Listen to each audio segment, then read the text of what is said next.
Hai semua, Assalamualaikum. Welcome to my baking channel. Resepi cookies lagi kali ni. Cookies yang klasik iaitu biskut buah gajus. Zaman dulu-dulu memang famous biskut buah gajus ni. Kalau kat mana-mana pergi raya mesti ada biskut buah gajus kan?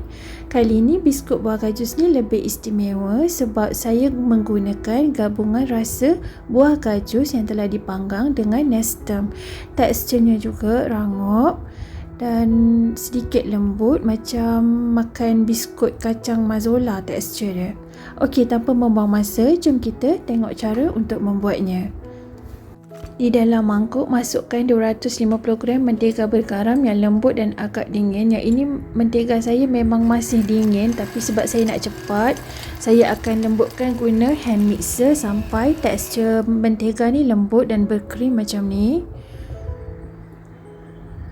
Okey, kemudian tambahkan 120 gram gula caster ataupun gula pasir yang dikisar halus. Kalau nak bajet pakai gula pasir kisar halus saja, rasanya tetap sama, tak ada beza.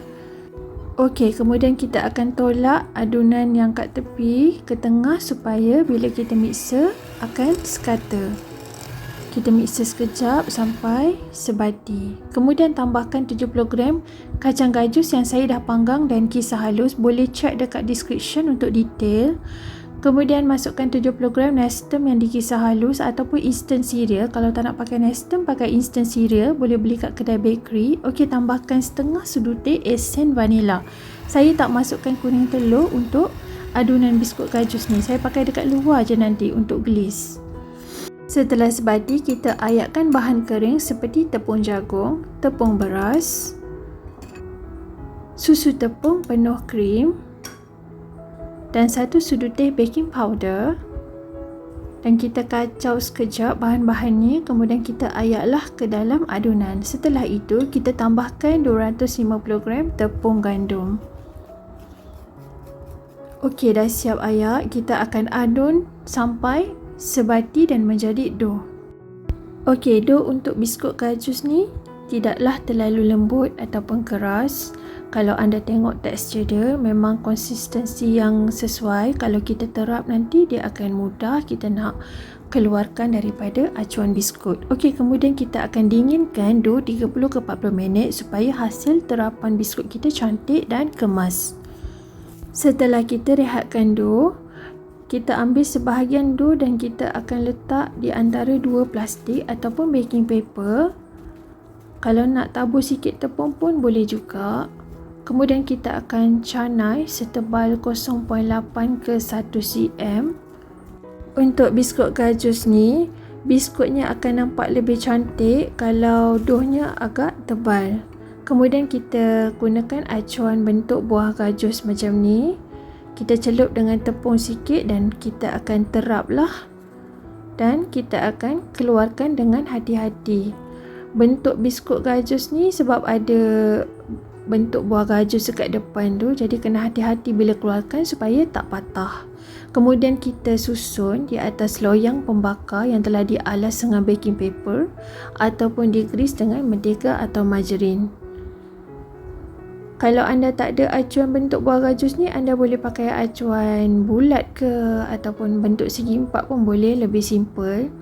Tapi kalau nak lebih nampak cantik, bila orang tengok, orang tahu ni biskut gajus, pakailah acuan bentuk buah gajus ni. Okey, dah siap tu, kita akan hiaskan biskut gajus kita dengan kacang gajus separuh ni yang saya dah panggang dulu. Boleh check dekat description untuk detail. Tekan sedikit kacang gajus di atas biskut supaya tidak mudah tertanggal selepas kita bakar biskut nanti. Okey, setelah siap, kita oleskan dengan sapuan kuning telur. Untuk sapuan kuning telur, saya menggunakan sebiji kuning telur saiz besar dengan 1 sudu teh air dan sedikit pewarna kuning telur. Boleh oles tebal sikit supaya kacang tu betul-betul melekat pada biskut. Setelah itu, kita akan bakar suhu 165 degree Celsius 25 ke 35 minit, api atas bawah, kipasnya saya off. Okey, setelah itu kita akan sejukkan biskut sepenuhnya sebelum kita simpan dalam bekas yang kedap udara. Anda boleh nampak rupa biskut ni dia akan kembang sedikit selepas dibakar, tapi masih cantik lagi. Sebab tu saya kata kena terap tebal sikit supaya bila lepas bakar nanti hasilnya akan lebih cantik dan kemas. Okey, dah siap ni, dah bolehlah kita simpan untuk hari raya nanti. Okey, inilah dia biskut gajus yang telah dimodernkan dengan menambahkan nestem di dalamnya. Gabungan rasa nestem dan gajus menghasilkan rasa biskut yang lemak, berkacang dan tidak terlalu manis. Teksturnya juga sangatlah rangup, sesuai sangat buat kudapan. Akhir kata, thanks for watching. See you again. Assalamualaikum.